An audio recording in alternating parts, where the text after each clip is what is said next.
할렐루야. 사랑하는 반석의 성도 여러분, 11월 19일 목요일 아침 아까의 시간이 돌아왔습니다. 오늘은 역대하 16장의 말씀을 가지고 함께 주님께서 주시는 메시지를 들어보도록 하겠습니다.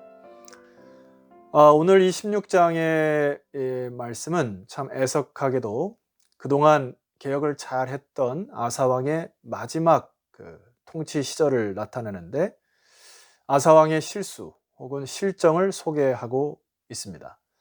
에스라의 관점을 통하여 해석된 이 역사를 한번 살펴보면 좋겠습니다. 자, 어제까지 살펴봤던 역대하 15장 19절에는 이렇게 마무리하죠. 이때부터 아사왕 제35년까지는 다시는 전쟁이 없으니라.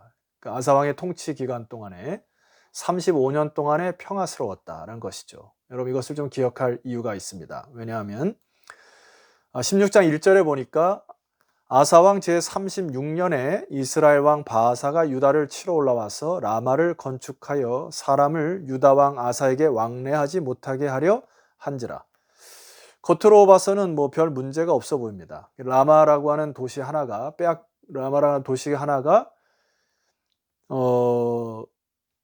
바아사라는 왕이 와서 전략적으로 그냥 삼았다, 이 정도인데, 이것은 굉장히 큰 이스라엘 왕 바아사의 큰 수를 둔 것임을 알 수가 있습니다.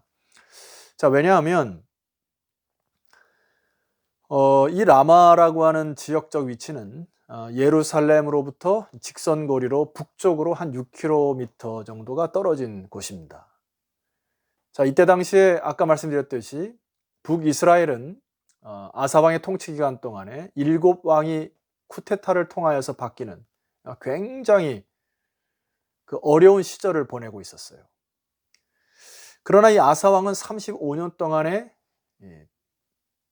아주 평화스러운 통치를 통하여서 많은 북이스라엘 사람들이 이제 그의 왕들의 이제 염증이 나서 이제 남쪽으로 계속해서 예루살렘으로 이동하였던 그 경로가 바로 라마였습니다.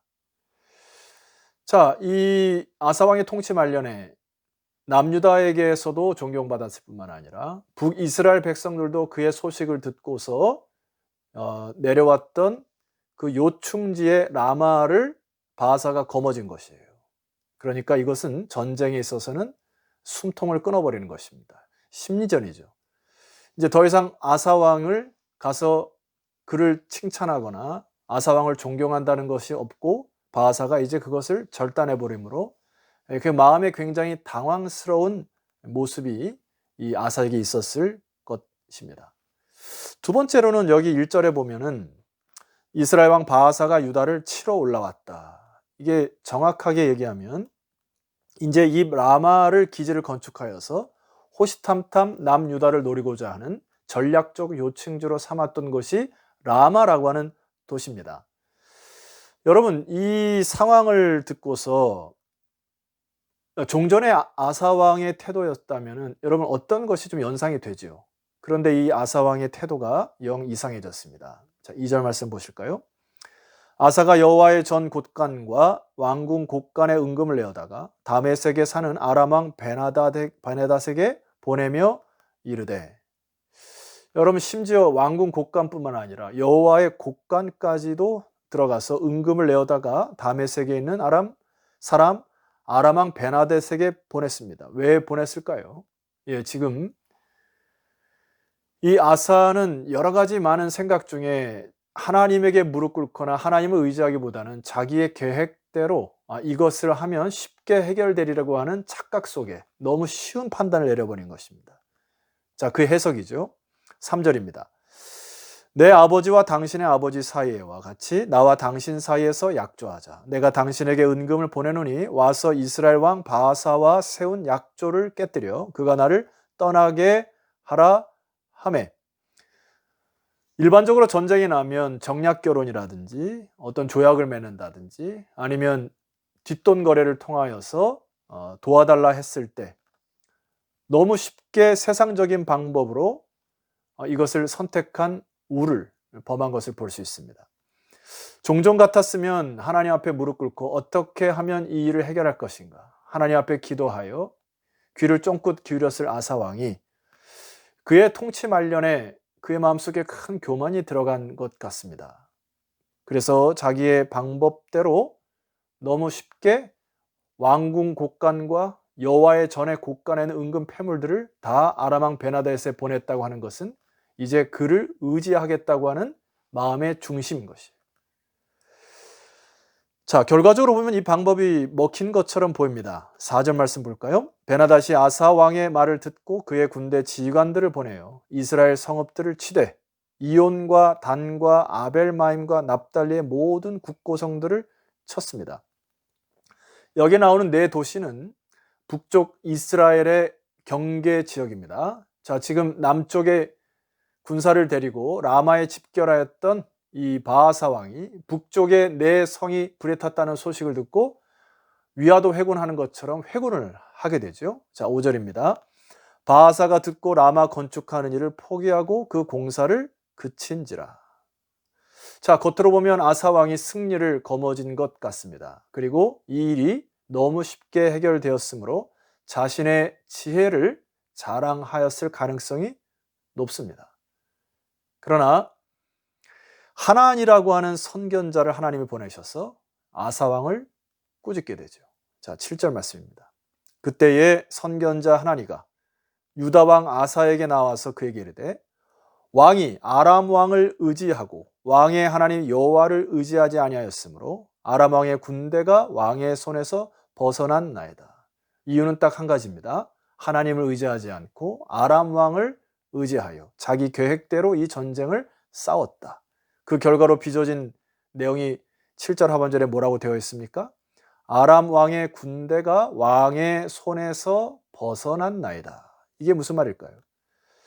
지금까지 사실 아사 왕의 힘과 지혜가 있어서 아람의 베나닷의 군대가 쳐들어오지 않은 게 아니었다는 얘기입니다. 지금까지는 철저히 하나님을 의지하셔서 하나님께서 손방패로 그늘막으로 그들을 가리셔서 역대하 15장 19절처럼 35년까지 전쟁이 있지 아니하리라는 에스라의 고백처럼 아람 군대를 하나님께서 그의 손방패로 막으셨다고 하는 내용인데, 이제는 너가 여호와를 의지하지 아니하므로 이제 이 그늘막을 하나님이 치시겠다. 그래서 이제 아람 왕이 거꾸로 풀려나 당신들을 칠 것이라고 하는 예언인 것입니다. 하나님의 선견자의 말씀에 우리가 교훈을 받아야 합니다. 하나님은 계속해서 이렇게 강조합니다. 구수 사람과 룹 사람의 군대가 크지 아니하며 말과 병거가 심히 많지 아니하더니까. 종전에 싸웠던 구수 사람과의 전쟁을 기억하지 않냐 말이에요. 그러나 왕이 여호와를 의지하였으므로 여호와께서 왕의 손에 그 구수와 룹 사람을 넘겼던 그 사건을 기억하지 않는가. 9절입니다. 여호와의 눈은 온 땅을 두루 감찰하사 전심으로 자기에게 향하는 자들을 위하여 능력을 베푸시나니 이 일은 왕이 망령되이 행하였은즉 이후부터는 왕에게 전쟁이 있으리이다. 선견자 하나니의 판단은 왕이 이 일을 망령되이 행하였다. 그래서 이후에 왕에게는 전쟁이 끊이지 않을 것이다. 실제적으로 아람 왕과의 전쟁은 이 시점부터 시작해서 100여 년 동안을 계속해서 괴롭히는 나라가 바로 아람 왕이 되어버립니다. 여러분, 오늘 이 9절 말씀을 통하여서 우리가 좀 다시 깊이 새기고 신비에 꼭 새게 될 것이 있습니다. 제가 다시 9절 초반절을 읽어드릴게요. 여호와의 눈은 온 땅을 두루 감찰하사 전심으로 자기에게 향하는 자들을 위하여 뭐 하신다 했습니까? 능력을 베푸신다. 아사 왕이 하나님을 철저히 의지하였을 때는 하나님의 그의 능력의 손으로 아람 왕의 군대를 막아 주셨다. 우리가 일상적인 삶을 살아가는 것을 예사롭게 보시면 안 됩니다. 우리가 눈에 보이지 않는다고 해서 우리가 멋대로 판단해서 나가서는 안 됩니다. 우리가 보이진 않지만 하나님의 보이지 않은 손이 우리를 꽉 붙들고 있고 또 우리를 악에서부터 구원하시는 손방패로 그늘막으로 가리시는 것들을 꼭 믿으셔야 합니다. 자, 아사의 반응이 굉장히 아쉽죠. 자, 10절 이하에 보면 아사 왕의 잘못된 판단입니다. 아사가 노하여 선견자를 옥에 가두었으니 이는 그의 말에 크게 노하였음이며 그때에 아사가 또 백성 중에서 몇 사람을 학대하였더라.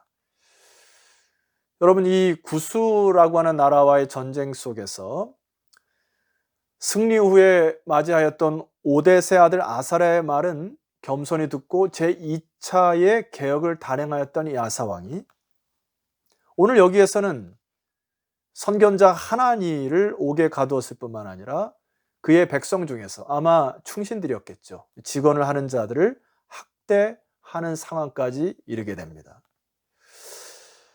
여러분, 우리가 처음 가진 신앙을 끝까지 유지하는 것이 얼마나 중요한지 모른다라고 하는 에스라가 포로기 위해 돌아온 자들에게 던져주는 중요한 메시지예요. 하나님께 처음 사랑, 또 처음 가진 믿음들을 계속 유지하는 것으로 너희들은 가야 한다, 교훈하는 것입니다. 자, 12절 그뿐만이 아닙니다. 아사가 왕이 된 지 39년에 그의 발이 병들어 매우 위독했으나 병이 있을 때 그가 여호와께 구하지 아니하고 의원들에게 구하였더라. 여러분, 참 이 부분이 씁쓸합니다. 이제는 삶의 우선순위가 바뀐 거예요.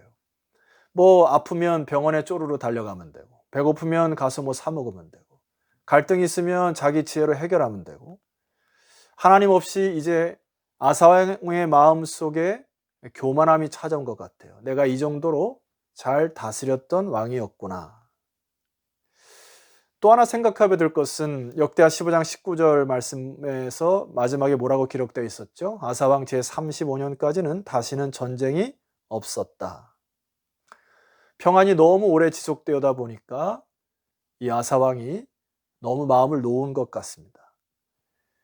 그래서 그 평안 속에서 너무 취하여 자신이 잘나서 혹은 자신이 지혜로워서 자신의 통치 리더십이 강해서 그렇게 된 줄로 착각하고 영적으로 무감각해진 아사왕을 봅니다. 영적으로 분별력을 잃어버린 아사왕을 봅니다. 여러분, 때로 우리가 평안할 때 참 조심하셔야죠. 그리고 아무 일이 없이 지나갈 때 여러분 더 깨어 기도하는 여러분 되었으면 좋겠습니다. 솔로몬이 우리에게 교훈을 하는 것이죠. 솔로몬도 그의 말년에 평화 속에서 지냈지만 그의 경고하심을 받고도 하나님께 돌아서지 않았던 솔로몬의 왕을 기억하여 여러분, 우리가 평안할 때 하나님 앞에 더 전심으로 무릎 꿇고 나가는 저와 여러분 되었으면 좋겠습니다. 마지막으로 오늘 이 아사왕을 통하여 에스라가 던진 그 유명한 말씀을 한 번만 더 말씀을 드리고 기도할까 합니다. 자, 9절 말씀이에요. 여호와의 눈은 온 땅을 두루 감찰하사 전심으로 자기에게 향하는 자들을 향하여 능력을 베푸신다. 여러분, 여기서 귀한 법칙을 깨달으셔야 합니다.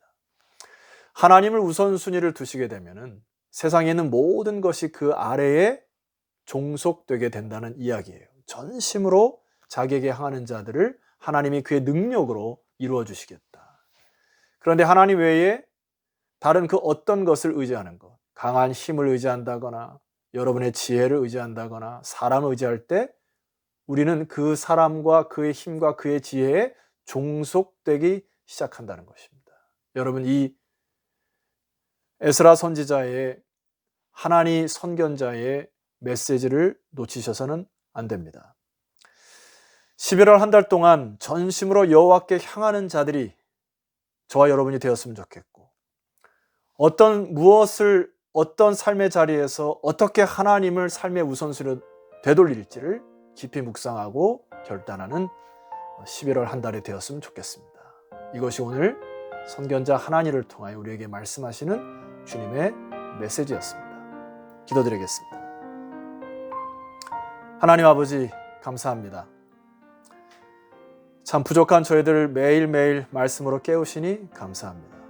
오늘 흩어졌던 마음들, 우선순위가 밀렸던 신앙의 우선순위를 이 말씀을 듣는 모든 성도들이 되찾게 하옵소서. 여호와를 전심으로 찾는 자들에게 하나님은 능력을 베푸신다 약속하신 이 말씀 붙들고 삶의 제일 우선주의로 하나님을 경외하고 무릎 꿇는 믿음의 백성들이 다 되게 하옵시고, 처음 주셨던 사랑, 은혜, 감격들을 끝까지 존속할 수 있는 이런 결단과 또 믿음의 길을 허락하여 주시옵소서. 예수 그리스도의 이름으로 기도드렸사옵나이다. 아멘. 자, 사랑하는 반석의 성도 여러분, 내일은 역대하 17장으로 다시 찾아뵙도록 하겠습니다. 내일 뵙겠습니다.